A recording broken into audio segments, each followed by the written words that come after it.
할렐루야. 오늘 줌으로 들어오는 모든 분들, 또 우리 온라인, 오프라인으로 예배드리는 모든 분들, 저는 참 감사한 것 중에 하나가 우리 교회 성도들, 또 한국교회 성도들 가운데 많은 분들이 주일 예배에 이 말씀을 사모하는 거룩한 갈증이 있는 것을 찬양합니다. 오늘 여러분들 일당백으로 말씀을 사모하는 갈증의 주인공이 되십시오. 그럴 때 이 스가랴 말씀 한 절 한 절이 막 펄떡펄떡 살아 움직여 가지고 우리를 바르게 하고 책망하고 의료 교육하고 이렇게 해서 말씀을 통한 변화의 능력을 체험하기를 간절히 바랍니다. 자, 지금 오늘 저는 누구를 위한 금식인가 이 문제를 앞에 놓고 오늘 핵심은 이것입니다. 껍데기 금식이 아니라 진짜 금식이 필요하다. 그리고 진짜 금식은 이 신앙과 삶이 같이 되고 따라오는 것이다. 왜 이것이 이렇게 오늘 이슈가 되느냐 하면 지금 많은 그리스도인들이 고민하고 있어요. 또 많이 우리가 사회적으로 기독교가 무슨 얘기를 많이 듣잖아요. 뭐 신앙과 삶이 일치하지 않는다. 또 신앙과 삶에 대한 괴리가 있다. 뭐 이런 얘기를 우리가 듣기도 하고 또 고민도 많이 해요. 그래서 사람들이 예배 때는 잘 드리는데 주차장에 가가지고 그냥 은혜를 다 쏟아버리는 거예요. 주차장에서 티격태격 하면서. 그래서 여러분 이런 기독교 내 이런 요즘 조크가 있어요. 이게 뭐냐면 교회 내에서 제일 은혜가 많은 곳이 어딘가? 그게 주차장이라는 거예요. 왜냐하면 은혜를 주차장에 다 쏟아버리기 때문에. 성도들이 좀 많으면 이렇게 이게 와닿을 텐데. 그래서 여러분 은혜는 게시판에 쏟아야지 은혜는 주차장에 쏟지 말기를 바랍니다. 자, 그런데 이제 문제가 있는 거예요. 누가 신앙과 삶이 일치하기를 원치 않겠느냐고요. 다 신앙과 삶이 일치하기를 원하죠. 그런데 이게 안 되는 거예요. 왜냐하면 유치원 아이에게 대학생 생활을 하라 그러면 말이 안 되는 거예요. 유치원 아이가 자라지도 않았는데 대학생 생활을 하라. 그거는 아닌 거예요. 그래서 주님은 우리가 신앙과 삶이 일치되지 않는 걸 앞에 놓고 늘 마태복음 7장에 오면 뭐라고 그랬어요? 그들의 열매로 그들을 알리라. 그 사람이 신앙생활 제대로 하는지 안 하는지를 알려면 그 열매를 보아야 한다. 그런데 열매가 그냥 맺어지느냐고요? 열매가 그냥 맺어지는 게 아니라 열매는 뿌리와 싹이 제대로 되어야 나중에 열매가 나타나는 것이에요. 그런데 뿌리와 싹도 제대로 안 되어 있는데 열매가 안 나타난다고 막 뭐라고 그러면 이것도 참 안타까운 일이에요. 그러니 성도들 가운데 나는 왜 신앙과 삶이 일치가 안 되나 이래 고민하는 거 있는데 이 고민을 어떻게 풀어야 되는가 하면 우리가 그 열매를 막 고민하기 전에 우리의 뿌리, 신앙의 싹, 신앙의 기본이 뭔지를 우리가 늘 고민하면서 이것이 점점 성숙하게 되어가지고 잘 자라서 자연스럽게 열매가 맺어지는 축복이 있기를 바라는 것입니다. 이게 너무 중요한 거예요. 만약에 어린아이가 잘 자라지도 않는데 막 그 어른 행세하라고 막 그런다면 그건 위선이 되는 거예요. 그리고 오늘 제가 그런 용어를 썼는데요. 뿌리가 약한 나무, 뿌리가 어린 나무에게 계속적인 열매만 요구한다는 건 어떻게 보면 영적인 폭력이고 영적인 억압이고 또 이 자칫하면 교회가 위선자, 가식자를 만들 수 있는 거예요. 그러니까 따라하겠습니다. 좋은 열매를 맺기 위해 한 번 더 좋은 열매를 맺기 위해 뿌리가 좋아야 한다. 좋은 열매가 맺으려면 또 잘 자라야 되는 것이에요. 우리가 다시 모두가 다 신앙과 삶이 일치되기를 원합니다. 근데 안 되는 거예요. 왜? 뿌리와 싹이 제대로 안 돼 있으니까. 그러니 오늘 이 예배를 통하여 오늘 말씀을 통하여 모두가 다 좋은 열매를 맺을 수 있도록 거기에 걸맞는 성숙이 일어나기를 바라는 것이에요. 그게 외면과 내면이 같이 가는 것이고 그것이 좋은 열매를 위한 성숙인 것이에요. 제가 오늘 스가랴 7장을 1절부터 14절까지 쭉쭉 다 강의를 할 터인데 어느 말씀이 여러분들에게 잘 뿌려진 씨가 되고 어떤 말씀이 여러분들에게 좋은 싹이 되고 어떤 말씀이 여러분들을 성숙해 가는지를 집중하면서 오늘 잘 성숙하여 이 신앙과 삶의 일치가 안 되는 문제를 해결할 수 있도록 은혜 주시기를 바랍니다. 그래, 교회 주차장이 은혜 많은 데 되지 말고 여러분들의 마음밭, 그 다음에 우리 안아주신 본당, 우리 교회 모든 성도들의 삶의 영역이 좋은 은혜의 터전이 되기를 원합니다. 자, 스가랴 7장 1절에 이렇게 나와 있습니다. 다리오 왕 제4년 9달에 제4년 9달에 여호와의 말씀이 스가랴에게 임했다. 이 배경을 살펴보면 어떤 뜻인가 하면 4년 이거 보니까 그 스가랴가 8가지 환상을 받고 난 다음에 한 2년쯤 지났어요.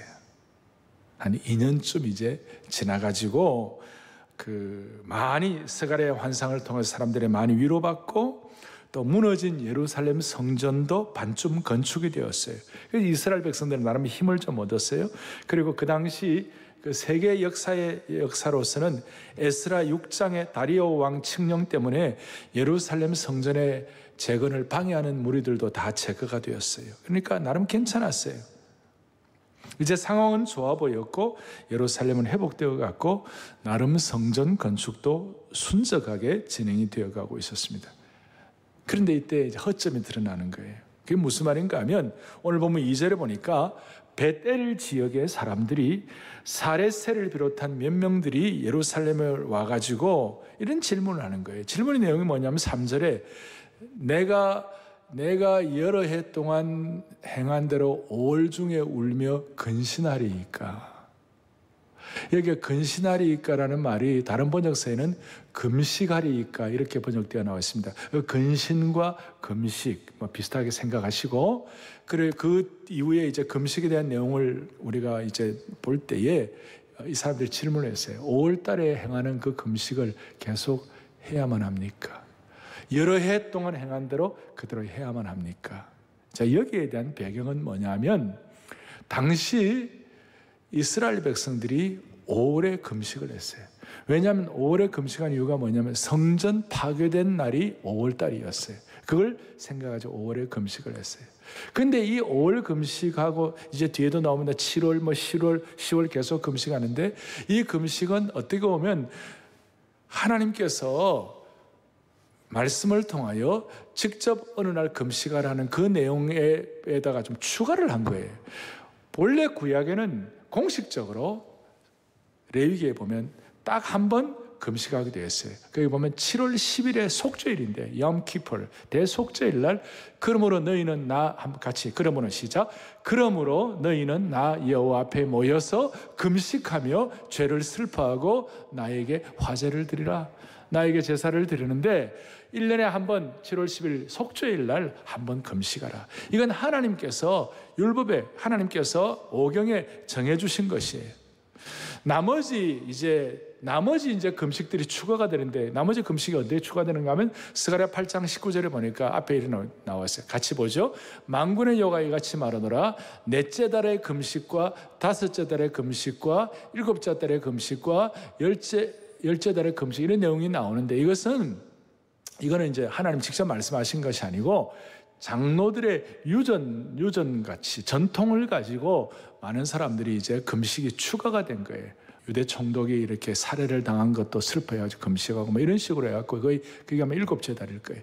그런 식으로 이제 5째 달 금식 끝나면 7째 달, 7째 달 금식 끝나면 10째 달 이런 식으로 이제 하는데 이 사람들의 그 질문의 내용이 우리가 여러 해 동안 해온 것처럼 5째 달에 금식하는 것이 어떻습니까? 금식을 해야 됩니까? 말아야 됩니까? 이렇게 질문을 하니 이제 거기에 대한 이제 답이 어떻게 나오는가? 5절에 보니까 뭐라고 나오냐면 5절에 온 땅의 백성과 제사장들에게 이르라 너희가 70년 동안 5째 달과 7째 달에 금식하고 애통하였거니와 그 다음에 그 금식이 나를 위하여 한 것이냐?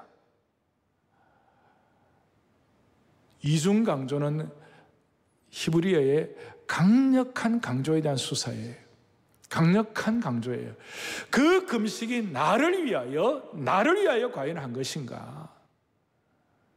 자, 제가 오늘 그 첫 번째 대지로 제목을 뭐라고 하죠? 동문서답이라고 그랬어요. 이해가 되기 위하여 표현해 놓은 거예요.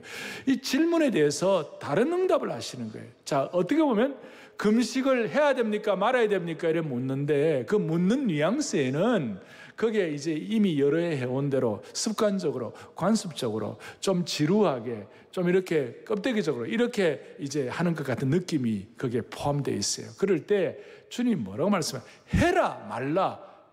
금식을 하라, 말라. 이렇게 대답이 와야 하는데 그 하라, 말라는 말 대신에 어떻게 보면 주님께서 오히려 질문을 하시는 거예요.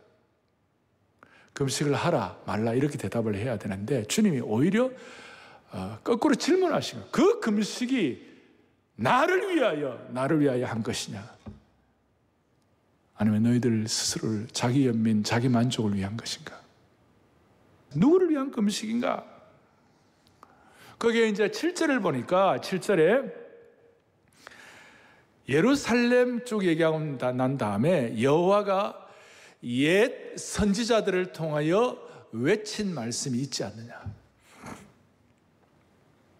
하나님, 이 금식을 해야 됩니까? 말아야 됩니까? 물었을 때에 그 금식이 나를 위하여 한 것이냐라고 말씀하시면서 하나님의 답이 뭐냐면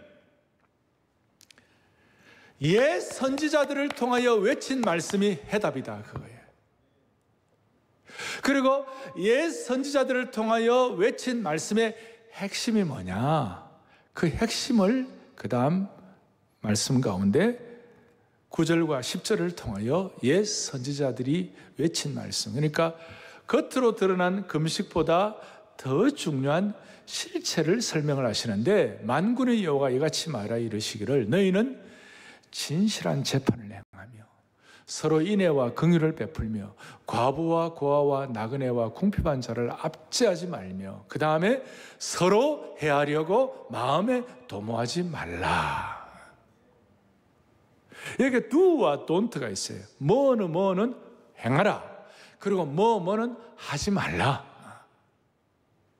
첫 번째는 진실한 재판하라.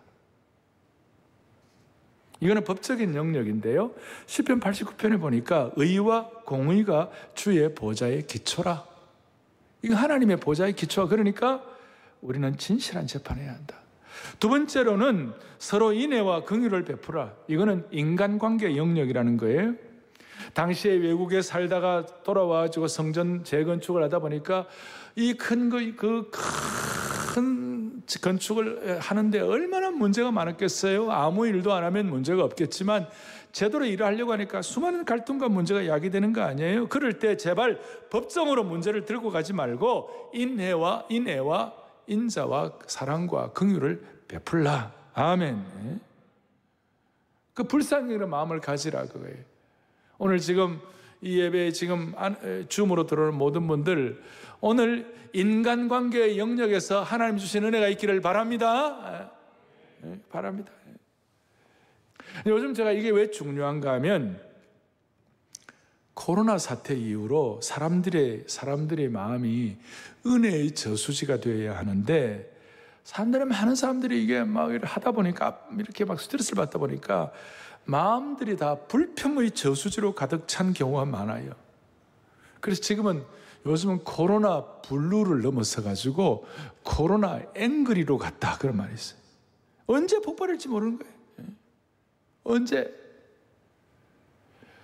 그래서 그래서 재택근무하고 집안에 계속 있다 보니까 가정적으로도 막 서로 티격태격한 일들이 많은데, 살아가는 교우들이요, 이 확진 문제가 좀 이제 우리 경계 단계가 좀 낮춰져 가지고 다음 주부터는 모든 성도들이 이 안아주심의 본당과 우리 교회 곳곳마다 모여가지고 정말 우리의 마음에 있는 모든 갈등과 짐들과 어려움들을 말씀과 찬양과 예배를 통하여 다 풀어버리기를 바랍니다. 다 풀어버리기를 바랍니다. 자, 그런 은혜를 우리가 받아야 되는 거예요. 그래서 녹여버렸어요. 그리고 인애와 긍휼을 베푸시는 실제적인 현장이 어디냐? 10절에 나와 있어요. 과부와 고아와 나그네와 궁핍한 자를 압제하지 말라. 너희들 금식한다고 그러는데 진짜 금식은 뭐냐? 과부와 고아와 나그네와 궁핍한 자, 소위 사회적 약자죠. 이 사회적 약자들은 구조상 자기 힘으로 버틸 힘이 없는 사람들이에요. 앞으로 사랑의 교회 사역은 시간이 흐르면 흐를수록 이 진짜 사회적 약자에 대해서 우리가 제대로 역할할 수 있도록 해주시기를 바랍니다. 저희 그 이웃 사랑이라든지 우리 뭐 독거노인, 그 다음에 여러분들 어려운 분들에 대한 교회가 그래도 계속 우리가 관심을 기울이고 하는 이유 중에 하나가 뭐냐면, 이것을 통하여 우리가 참된 영적인 어떤 성숙을 할 수 있고, 이 일을 통하여 우리는 이분들을 돕는다고 생각하지만 사실은 이런 섬김을 통하여 우리는 참된 금식, 영적인 오히려 우리의 삶을 새롭게 정화할 수 있도록 우리가 더 은혜를 받는 것이에요. 그래서 우리는 해야 되는 거예요. 특별히 이 사회적 약자를 이렇게 잘 해야 되는데, 그 다음에 또 하지 말라는 것 중에 하나가 10절 뒷부분에 오니까 서로 헤아려고 마음에 도모하지 말라. 마음에 도모하지 말라는 것은 음모나 거짓 고발을 하지 말라는 거예요. 고소도 함부로 하지 말라는 것이에요. 악한 마음을 품어가지고 남에게 피해주는 소문을 퍼뜨리지 말라는 것이에요. 이게 진짜 금식이라는 거예요. 이렇게 할 때에 보이지 않게 하나님 앞에 참된 예배를 드릴 수 있다. 여기까지 연결이 되는 것이에요. 자, 이것을 오늘 어떻게 설명하냐? 금식에 대한 질문을 했을 때 이렇게 요약해서 말씀을 하시고, 이 말씀하신 이 내용이 스가랴 때만 있는 것이 아니라 옛 선지자들이 하신 말씀을 다시 한번 반복하는 것이다, 그 뜻이에요. 그러면 옛 선지자가 누굽니까? 옛 선지자는 스가랴 시대의 입장에서는 옛 선지자가 누구냐면 이사야가 스가랴를 볼 때는 옛 선지자인 거예요. 몇백 년 전의 사람이에요. 예레미야가 옛 선지자가 되는 것이에요. 그러니 오늘 특별히 이사야가 옛 선지자의 대표로서 금식에 대해서 어떻게 말씀하고 있느냐를 정리를 하면 우리에게 확 다가오는 것이 있을 거예요. 이사야 58장, 제가 정말 성경 가운데 아주 좋아하는 장수 중에 하나가 이사야 58장인데, 이사야 58장 10절에서 12절은 저는 정말 제가 너무 감사하고 좋아하고, 제가 누구에 사인을 할 때 이 구절도 많이 같이 나누고 그렇게 하는데, 이사야 58장 10절 12절부터 뭐가 나, 물된 동산 같다 이런 게 나오는데, 물된 동산이 있기 전에 이사야 58장에 6절 7절을 좀 보세요. 5절부터 봐야 돼. 6절 좀 보겠습니다. 6절 함께요. 크게 읽겠습니다. 내가 기뻐하는 금식은 흉악의 결박을 풀어주며 멍에의 줄을 끌어주며 압제당하는 자를 자유하게 하며 모든 멍에를 꺾는 것이 아니겠느냐. 옛날에는 금식이 있으면 뭐 결박이 풀어지고 뭐 이런 거라고 생각했는데, 뭐 그거는 결과적으로 나타나긴 하는 거지만, 조금 더 원문 자체로 비교해보면 진짜 필요한 금식은 뭐냐? 어려운 사람들, 멍에의 줄을 끌어주고 압제당하는 자를 도와주고 소위 사회적 약자를 배려하는 그것이 진짜 금식이라는 것이에요. 이해가 되십니까? 그래서 7절 말씀 보시라고. 7절에 함께요. 또 줄인 자에게 내 양식을 나누어 주며 유리하는 빈민을 집에 들이며 헐벗은 자를 보면 입히며 또 내 골육을 비하여 스스로 숨지 아니하는 것이 아니겠느냐. 그러니까 줄인 자에게 내 양식을 나눠주고 유리하는 빈민을 집에 들이고 도와주는 사회적 약자를 배려하는 그것이야말로 참된 금식이라 이 말이에요. 그 이후에 물된 동산 같고 물이 끊어지지 않은 샘, 영적 재생산이 나오는 것이에요. 자, 하나님께서는 이사야의 옛 선지자의 말에 뭐라냐? 내가 기뻐하는 금식은, 앞에 5절에도 나와요. 기뻐하는 금식이라는 말이 2번씩이나 나와요. 그러니까 하나님은 금식을 기뻐하십니까? 안 기뻐하십니까? 하나님 금식 기뻐하세요. 그 기뻐하는 금식이 제대로 되려면 지금 말씀하시는 금식의 올바른 내용, 금식의 올바른 성숙이 있어야 한다는 것이.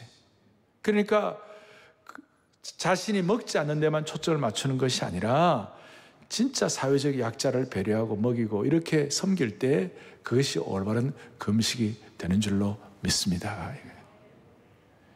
이것이 바로 신앙과 삶의 일치를 위하여 우리에게 주신 중요한 방향이라는 것이에요.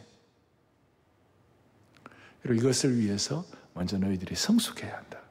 자라야 한다. 영적으로 자라야 한다. 영적인 방향을 바로 잡아야 한다. 그래서 하나님을 위한 금식은 결국 삶의 현장 속에서 우리가 그리스도인 다움이 따라올 수 있도록. 첫 번째는 동문서다. 두 번째는 누굴 위한 금식인가? 세 번째로는 참된 금식은 생활 예배 순종이다. 오늘 여러분들 노트 다 받으셨잖아요. 자, 이렇게 옛 선지자들까지 다 함께 연결된 이런 말씀을 이스라엘 백성들에게 주었는데, 과거에 예전에 주었는데, 그 말씀을 받아가지고 그렇습니다, 약자 배려하고 그야말로 진정한 참 금식이 내게 있길 원합니다, 이렇게 반응을 해야 하는데 그렇게 반응을 하지 아니하고 유대의 조상들은 어떻게 했는가? 오늘 이 본문에 나오는 사람들 위에 조상은 어떻게 11절 12절에 그들이 듣기를 싫어하고 그 다음에 등을 돌려 듣지 아니하고 그 다음에 귀를 막고 심지어 그 마음을 금강석 같게 해가지고 하나님의 말씀을 듣지 않았다. 여기에 말씀 듣기를 싫어했다는 말은 말씀을 진지하게 여기지 아니했고, 두 번째로 하나님께 등을 돌렸다는 말은 소가 멍에를 매지 않으려는 행동인데 하나님의 말씀을 가볍게 여기는 거예요. 하나님의 말씀을 가볍게 여기고 내 신념과 내 사상을, 무슨 사회주의적인 그런 어떤 사상들, 신념 이상, 이런 것들을 말씀 위에 올려놓는 것, 이것이 바로 하나님께 등을 돌리는 행위라는 것입니다. 그리고 귀를 막았다는 것이, 온갖 방법을 다 동원해서 일부러 하나님의 음성을 듣지 않으려는 행동이에요. 다른 말로 하면 하나님의 말씀이 더 이상 내게 감동이 안 오는 거예요. 그러니 자연스럽게 종교생활에 껍데기만 남는 것이죠. 외식하는 거예요.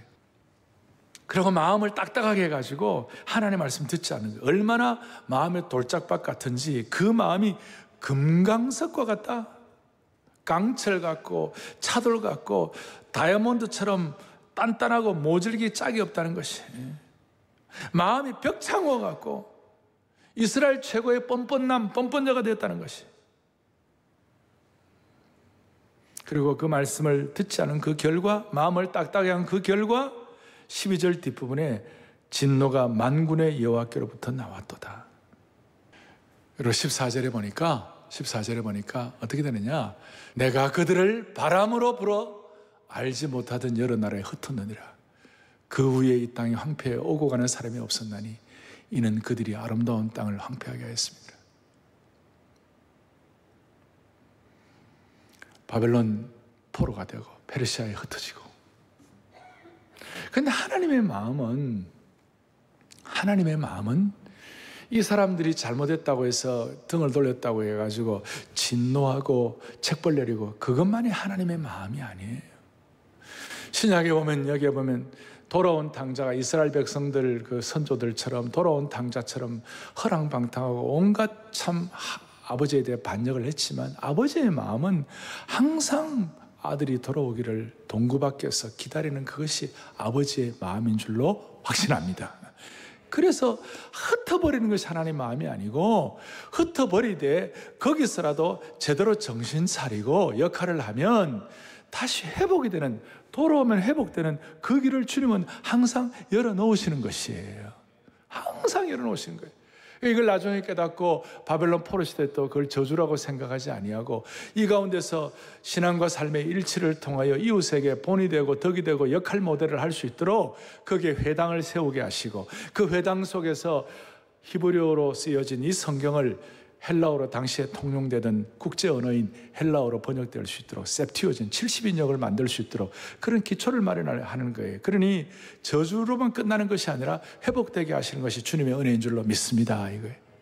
자, 이것이 구원사 전체, 구원 역사의 전체 흐름으로 볼 때는 어떻게 이것이 맥맥이 이어가는가 하면, 예수님께서 이제 공생애를 시작하시면서 제일 먼저 하신 일이 40일 동안 광야에서 금식을 하셨어요. 소위 금식을 하시고 난 다음에, 예수님이 40일 금식하고 난 다음에 제일 먼저 하신 일이 뭐냐면, 누가복음 4장 18절 19절에 보면 이사야 옛 선지자의 말씀을 요약한 이사야의 61장에 있는 말씀을 예수님께서 다시 한번 그 시대 앞에 선포하신 거예요. 같이 보죠. 뭐라고 되어 있는가? 자, 금식하고 난 다음에 주님께서 18절 19절에 같이 보겠습니다. 주의 성령이 내게 임하셨으니 이는 가난한 자에게 복음을 전하게 하셔요. 주으로 들어온 모든 분들 내게 기름을 부으시고 나를 보내사 포로된 자에게 자유를, 눈먼 자에게 다시 보게 함을 전파하여 눌린 자를 자유하게 하고 주의 은혜의 해를 전파하게 하려 하심이라. 아멘. 이것이 명백하게 옛 선지자의 말씀이 메시아 되시는 예수 그리스도 참된 선지자 왕직을 겸한 제사장이신 예수님을 통하여 이것이 다시 한번 완전히 make alive, 살아나도록 만들어 주시는 것이 이 말씀이. 그러니까 구약의 진정한 금식은 사회적인 약자를 배려하고 그 약한 사람들의 포로됨을 다 풀어주는 것이 참된 금식에 대한 의미라면, 신약에 예수님께서 그것을 완전히 예수님의 공생의 사역의 첫 번째로 옛 선지자의 말씀을 인용해 가지고 이 금식의 진정한 의미를 표현하게 하신 주님을 찬양한다는 것입니다. 특별히 포로된 자에게, 눈먼 자에게 참된 자유를, 참 자유를 주신다는 것이에요. 그러니까 참 자유란 것은 경제적으로 어려운 분들을 돕는 것뿐만 아니라 진짜 자유는 영적 자유가 참 자유인 줄로 믿습니다. 그거예요. 그게 왜 그러냐면 거기에 대한 신뢰로 이제 성전에서, 이 하나님의 성전에서 해야 할 일이 무엇인가 참조회를 주는 것인데, 예수님께서 성전에서 이런 말씀을 가르치고 있는데 어느 날 바리새인들이, 요한복음 8장에 보면 바리새인들이 간음하다가 잡힌 여인을 데리고 와가지고, 간음하다가 현장에서 잡힌 여인을 데려와가지고 성전 앞에다가 내팽개치는 거예요. 그리고 뭐라고 얘기하느냐면, 율법에 의하면 이 여인을 돌로 치라 명하였거니와 선생님 어떻게 하겠냐고. 그 정말 가식, 내로남불, 그리고 신앙과 일치를 겉으로는 주장하지만 실제로 아닌 사람들의 대표적인 사람들이 바리새인들이었어요. 성전에서 약자를, 진정한 금식인 약자를 배려하고 진짜 영적으로 억눌린 자에게 참 자유를 줘야 돼. 당시에 사회적 약자 중에 약자로 어떻게 할 수 없어 그런 일도 있을 수 있었어요.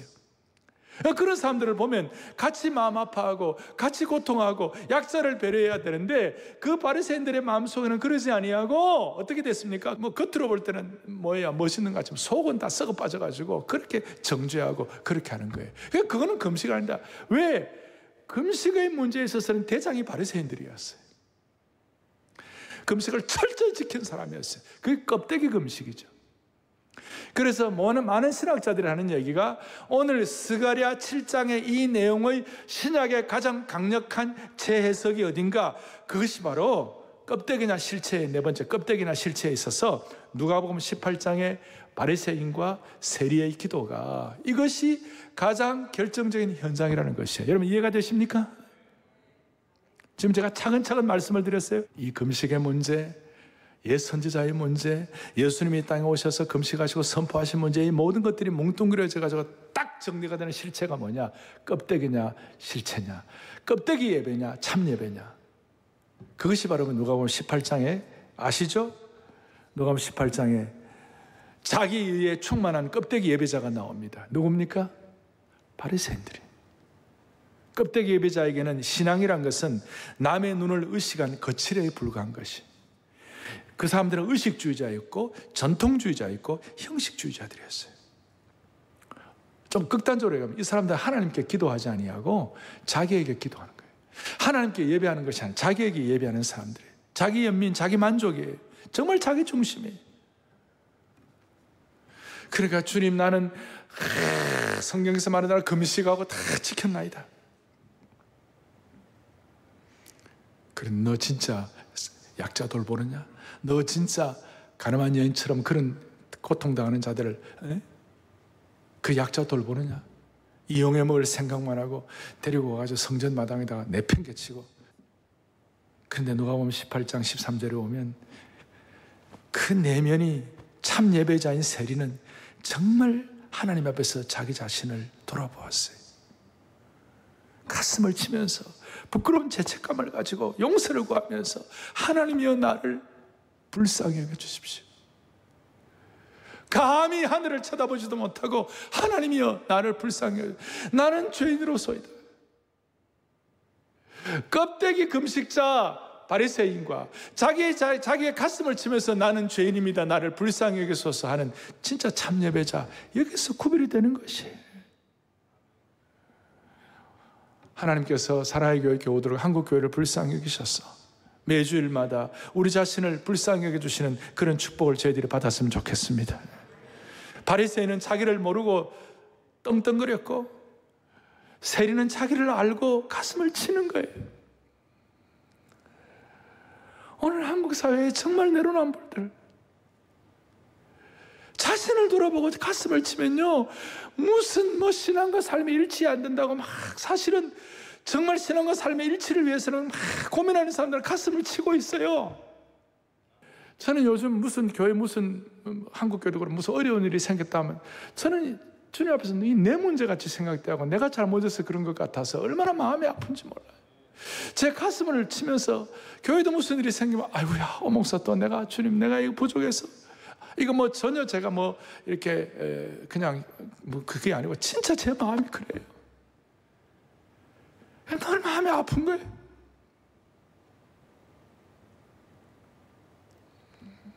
한국교회 있는 성도들이 같이 가슴 아파하고 같이 가슴 앓이하고 그러면 한국교회 회복될 줄로 믿는 것이에요. 바울이 이걸 깨닫고 나중에 2장의 13절 17절에 오면 하나님 앞에서는 율법을 듣는 자가 의인이 아니 율법을 행하는 자가 의롭다함을 받는다고 그랬어요. 그래서 바울은 나중에 믿음의 아들 디모데에게 뭐라고 얘기하느냐, 경건의 모양은 있으나 경건의 능력을 부인하는 자니 이 같은 자들에서 내가 돌아서라. 경건의 껍데기만 갖고 있지 말고. 사랑하는 교우들이여, 우리가 신앙과 삶이 일치되려고 노력을 하는데 알면서도 안 되는 이유는 우리가 어리기 때문에 우리의 싹과 우리의 뿌리를 성숙하게 하고 키워야 할 줄로 믿습니다. 그럴 때 따라오는 것이. 그런데 따라올 때에 우리에게 중요한 성숙은 뭐냐? 주님이 지금도 안타깝게 생각하는 건 뭐냐? 너 가짜 예배자 되지 마라. 너 진짜 예배자 되라. 너 바리새인 되지 말라. 겉으로는 금식한다고 하는 바리새인 되지 말고 너 가슴을 치는, 주여 나를 불쌍히 여겨달라고 날마다 가슴 치는 그런 21세기판 세리가 되라. 이럴 때 무슨 일이 벌어지는가? 진짜 예배가 회복되면 뒤에 스가랴 8장, 이제 다음 주를 더 하겠습니다. 8장 19절에 만군의 여호와의 같이 말하느니라, 넷째 달에 금축 나오다 한 다음에 이런 금식이 변하여 유다족 속에게 기쁨과 즐거움과 희락의 절기들이 되리니 오직 너희는 진리와 화평을 사랑할지니라. 할렐루야. 정말 가슴앓이 하는 그 일이 기쁨과 즐거움과 희락의 절기가 될 줄로 믿습니다. 참 예배의 능력을 하나님이 허락해 주시는 것이에요. 그리고 진정한 성숙의 결과를 주님이 허락해 주시는 것이에요. 이제 결론을 내리겠습니다. 사랑하는 교우들이요, 이런 참 예배, 내면의 예배, 이게 제대로 되려면 매주일마다 공적 예배가 성공해야 합니다. 그러면 공적 예배가 성공하려면 공적 예배를, 은혜를 통하여 생활 예배의 승리가 따라오게 되는 것입니다.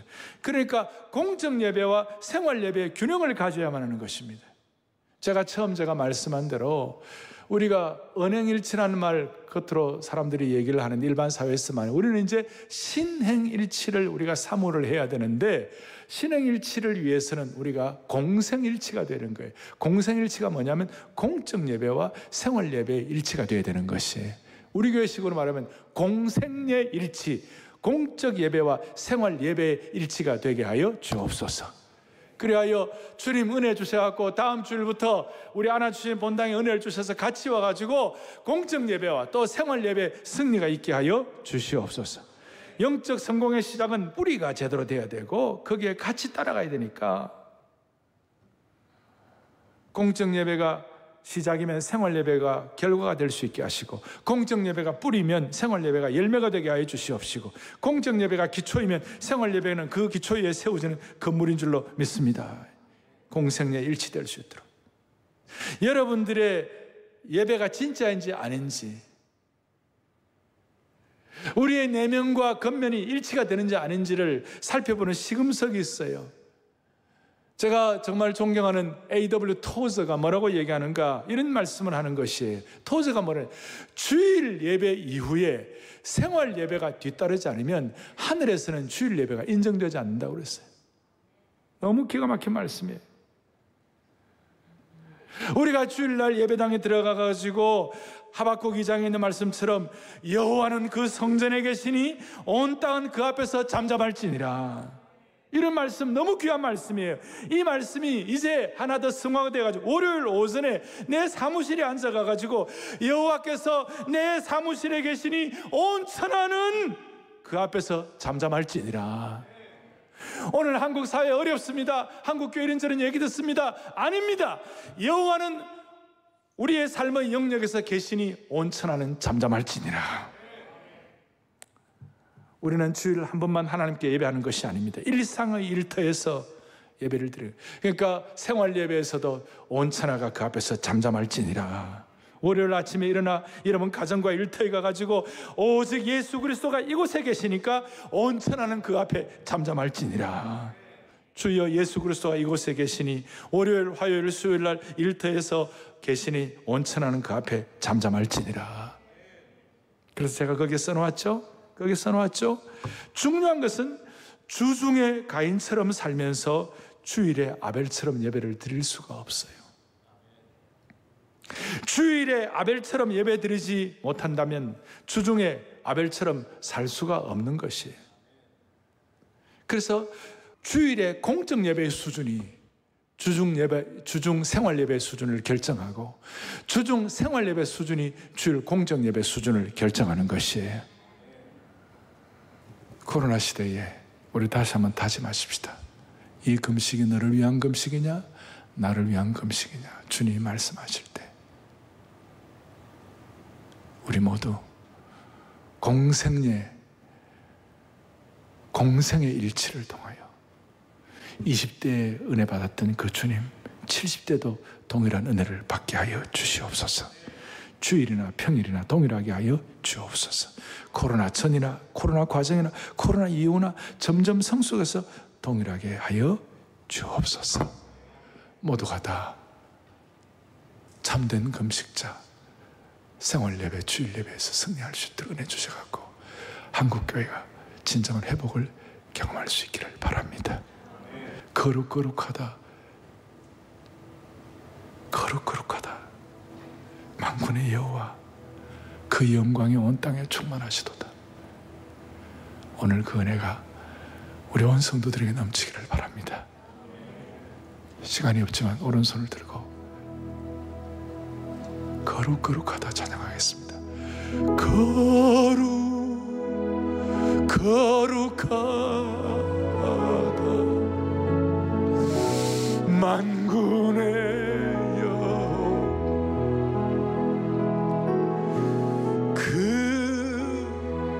영광이 온 땅에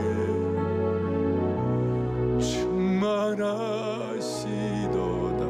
주의 위엄 이곳에, 주의 위엄 이곳에 가득해. 전능하신 하나님 아버지, 찬양받기 합당한 존귀하신 주님, 주의 위엄 이곳에 가득해. 저는 어젯밤에 이 메시지를 마무리하면서 우리 집 사람하고 이 찬송을 하는데 거룩거룩하다 하는데 눈물이 막 나는 거예요. 거룩거룩하다. 여호와는 온 성전에 계시니, 여호와는 우리 생활의 영역에 계시니 온 천하는 잠잠할지어다. 거룩거룩하다. 가슴에 손을 얹고 기도하겠습니다. 하나님 아버지, 금식을 해야 됩니까 안 됩니까 물어볼 때 하나님은 오히려 이 금식이 너희를 위한 것이냐 나를 위한 것이냐 물어보았을 때, 주여 우리가 금식의 참 의미를 깨닫고 약자를 배려하며 참 예배자가 될 때 우리 진정한 승리자가 될 수 있도록 도와주옵소서. 예수 그리스도를 받들어 기도 올리옵나이다. 아멘.